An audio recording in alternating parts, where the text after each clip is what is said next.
Hi there, welcome. You've entered your favorite, safe, quiet corner of the internet. I want you to shake the day off because the world can wait. Now please take a deep breath in with me and out. Thank you. Our story today is Waiting for the Barbarians, a novel by Coetzee. It was written in 1980. The story talks about an ancient magistrate who works for the Empire, running the affairs of a frontier settlement in a land inhabited by quote-unquote barbarians. Though the story unfolds in a nameless country, a nameless empire, at an indefinite point in time, it's not hard to guess that J.M. Coetzee was talking about the apartheid regime in South Africa from 1948 till 1994 by the British Empire.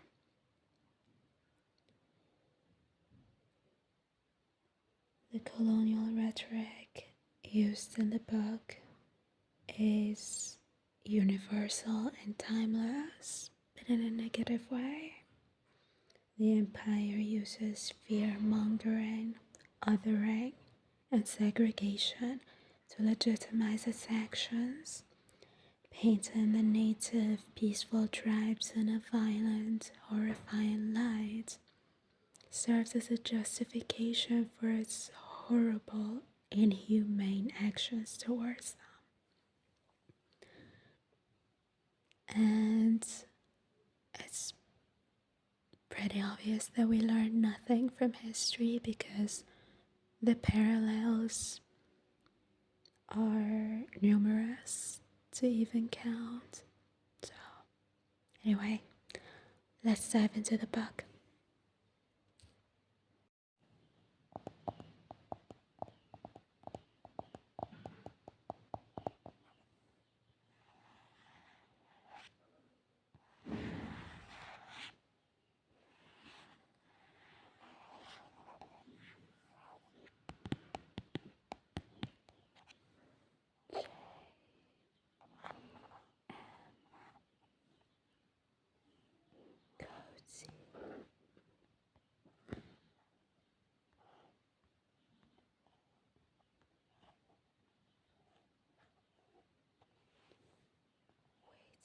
For the barbarians.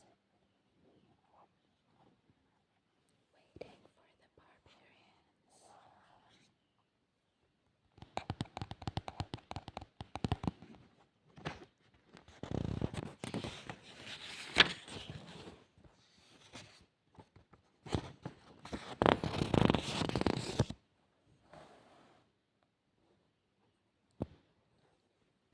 I had never seen anything like it. Two little discs of glass suspended in front of his eyes in loops of wire. Is he blind? I could not understand if he wanted to hide his blind eyes. But he's not blind. The discs are dark. They look opaque from the outside, but he can see through them. He tells me they are a new invention. They protect one's eyes against the glare of the sun, he says. You would find them useful out here in the desert. They save one from squinting all the time. One has fewer headaches. Look. He touches the corners of his eyes lightly. No wrinkles. He replaces the glasses. It is true. He has the skin of a younger man. At home, everyone wears them. We sit in the best room of the inn with a flask between us and a bowl of nuts. We do not discuss the reason for his being here. He's here under the emergency powers. That's enough.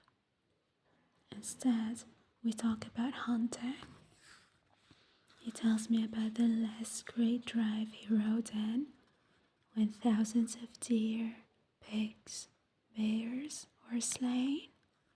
So many that a mountain of carcasses had to be left to rot, which was a pity.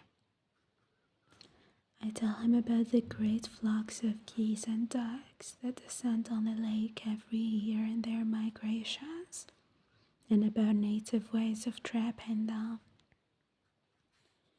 I suggest that I take him out fishing by night in a native boat. That is an experience not to be missed, I say. The fishermen carry flaming torches and beat drums over the water to drive the fish towards the nets they have laid. He nods. He tells me about a visit he paid elsewhere on the frontier, where people eat certain snakes as a delicacy, and about a huge antelope he shot. He picks his way uncertainly among the strange furniture, but he does not remove the dark glasses. He retires early. He is quartered here at the inn because this is the best accommodation the town provides. I have impressed it on the staff that he's an important visitor. Colonel Jal is from the 3rd Bureau. I tell them the 3rd Bureau is the most important division of the Civil Guard nowadays. That is what we hear anyhow in gossip that reaches us long out of date from the capital. The proprietor nods, the maids duck their heads. We must make a good impression on him. I carry my sleeping mat out on the ramparts where the night breezes give some relief from the heat. On the flat roofs of the town, I can make out by moonlight the shapes of other sleepers. From under the walnut trees on the square, I still hear the murmur of conversation. In the darkness, a pipe glows like a firefly, wanes, glows again. Summer is wheeling slowly towards its end. The orchards groan under their burden. I have not seen the capital since I was a young man. I awake before dawn and tiptoe past the sleeping soldiers, who are stirring and sighing, dreaming of mothers and sweethearts down the steps. From the sky, thousands of stars look down on us. Truly, we are here on the roof of the world. Waking in the night, in the open, one is dazzled. The sentry at the gate sits cross-legged, fast asleep, cradling his musket. The porter's alcove is closed. His trolley stands outside. I pass. We do not have facilities for prisoners, I explain. There is not much crime here, and the penalty is usually a fine or compulsory labor. This hut is simply a storeroom attached to the granary, as you can see. Inside it is close and smelly. There are not windows. The 2 prisoners lie bound on the floor. The smell comes from them, a smell of old urine. I call the garden. Get these men to clean themselves and please hurry. I show my visitor into the cool gloom of the granary itself. We hope for 3,000 bushels from the communal land this year. We plant only once. The weather has been very kind to us. We talk about rats and ways of controlling their numbers. When we return to the hut, it smells of wet ash, and the prisoners are ready, kneeling in a corner. One is an old man, the other a boy. They were taken a few days ago, I say. There was a raid not 20 miles from here. That is unusual. Normally they keep well away from the fort. These two were picked up afterwards. They say they had nothing to do with the raid. I do not know. Perhaps they are telling the truth. If you want to speak to them, I will, of course, help with the language. The boy's face is puffy and bruised. One eye is swollen shut. I squat down before him and pat his cheek. Listen, boy, I say, in the patois of the frontier. I want to talk to you. He gives no response. He's pretending, says the guard. He understands. Who beat him? I ask. It wasn't me, he says. He was like that when he came. Who beat you? I ask the boy. He's not listening to me. He stares over my shoulder, not at the guard, but at Colonel Joel beside him. I turn to Joel. He has probably never seen anything like it before. I gesture. I mean the glasses. He must think you are a blind man. But Joel does not smile back. Before prisoners, it appears, one maintains a certain front. I squat in front of the old man. Father, listen to me. We have brought you here because we caught you after a stock raid. You know that is a serious matter. You know you can be punished for it. His tongue comes out to moisten his lips. His face is gray and exhausted. Father, do you see this gentleman? This gentleman is visiting us from the capital. He visits all the forts along the frontier. His work is to find out the truth. That is all he does. He finds out the truth. If you do not speak to me, you'll have to speak to him. Do you understand? Excellency, he says. His voice croaks. He clears his throat. Excellency, we know nothing about thieving. The soldiers stopped us and tied us up for nothing. We were on the road coming here to see the doctor. This is my sister's boy. He has a sore that does not get better. We are not thieves. Show the excellencies your sore. Nimbly, with hand and teeth, the boy begins unwrapping the rags that bandage his forearm. The last rounds, caked with blood and matter, stick to his flesh, but he lifts their edge to show me the red, angry rim of the sore. You see, the old man says, nothing will heal it. I was bringing him to the doctor when the soldiers stopped us. That is all. I walk back with my visitor across the square. 3 women pass us, coming back from the irrigation dam with wash baskets on their heads. They eye us curiously, keeping their necks stiff. The sun beats down.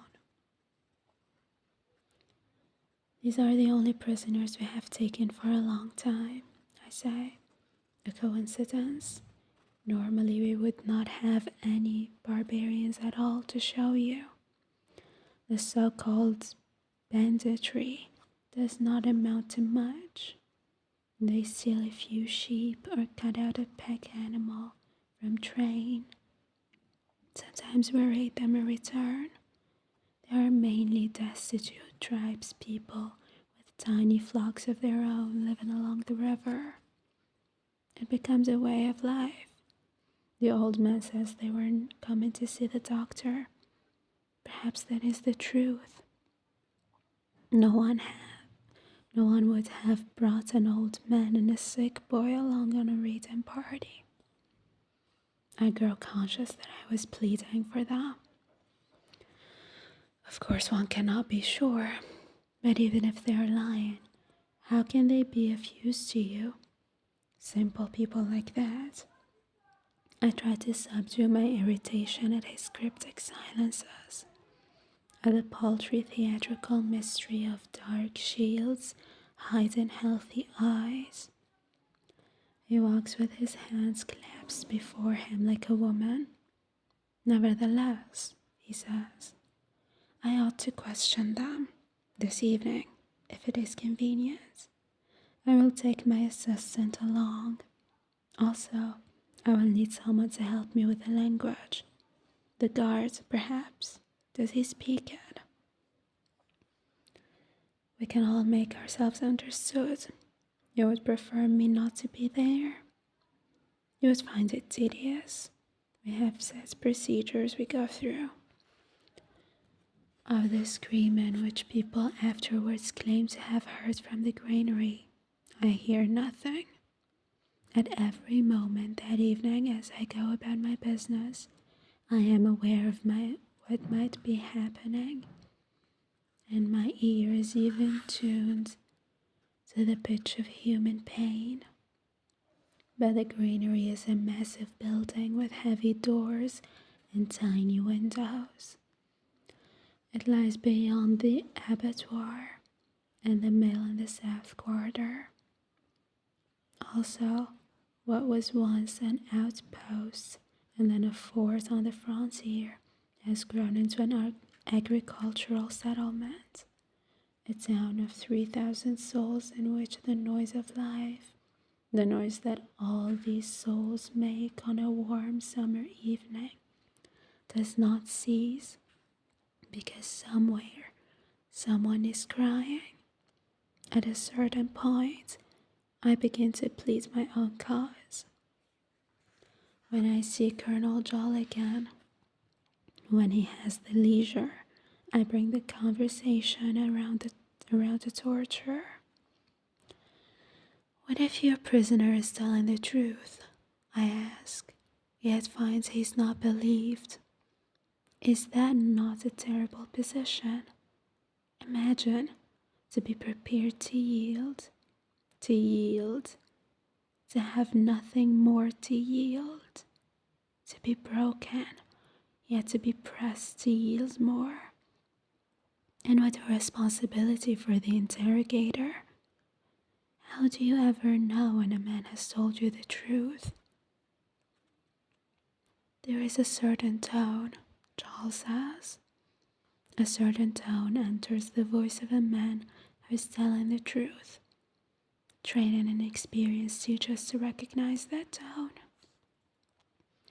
The tone of truth. Can you pick up this tone in everyday speech? Can you hear whether I am telling the truth? This is the most intimate moment we have yet had, which he brushes off with a little wave of the hand. Now, you misunderstand me. I am speaking only of a special situation now. I am speaking of a situation in which I am probing for the truth, in which I have to exert pressure to find it. First I get lies. You see, this is what happens. First lies, then pressure, then more lies, then more pressure, then the break, then more pressure, then the truth. That is how you get to the truth. Pain is truth. All else is subject to doubt. That is what I bear away from my conversation with Colonel Joel, whom with his deep-print fingernails, his mauve handkerchief, his slender feet and soft shoes, I keep imagining back in the capital. He's so obviously impatient for, murmuring to his friends in theater corridors between the acts. On the other hand, who am I to assert my distance from him? I drink with him. I eat with him. I show him the sights. I afford him every assistance as his letter of commission requests and more. The empire does not require that its servants love each other, merely that they perform their duty. I did not mean to get embroiled in this.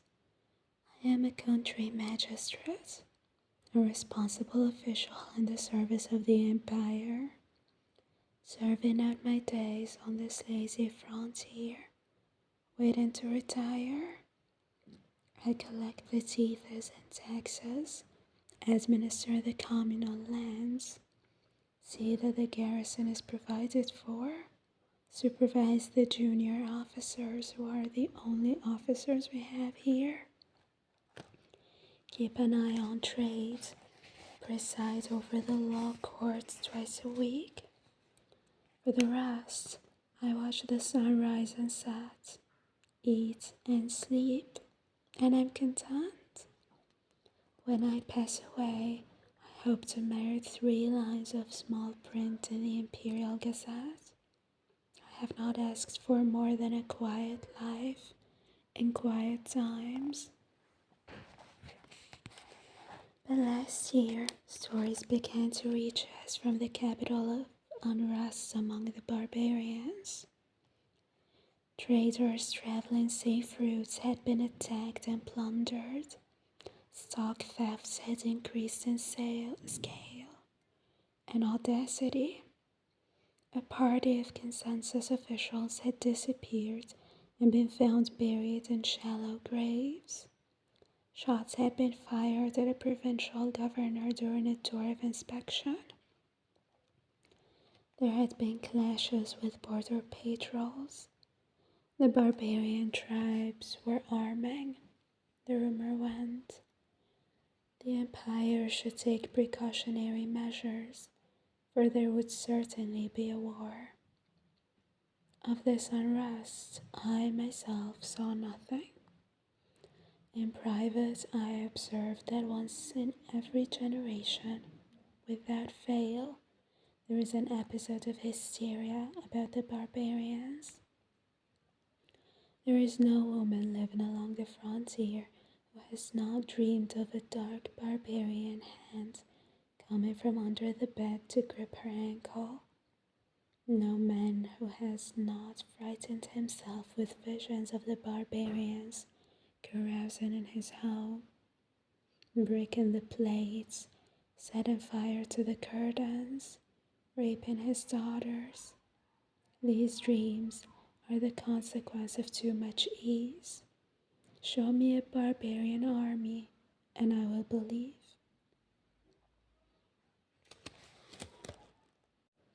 In the capital, the concern was that the barbarian tribes of the north and west might at last be uniting. Officers of the general staff were sent on tours of the frontier. Some of the garrisons were strengthened. Traders who requested them were given military escorts, and officials of the 3rd Bureau of the Civil Guard were seen for the first time on the frontier. Guardians of the state, specialists in the obscure motions of sedition, devotees of truth, doctors of interrogation. So now, it seems my easy years are coming to an end. When I could sleep with a tranquil heart, knowing that with a nudge here and a touch there, the world would stay steady on its course. Now our time is complete. Thank you for being here. You are safe, you are calm, and you are enough. Until next time, stay hydrated and rest well.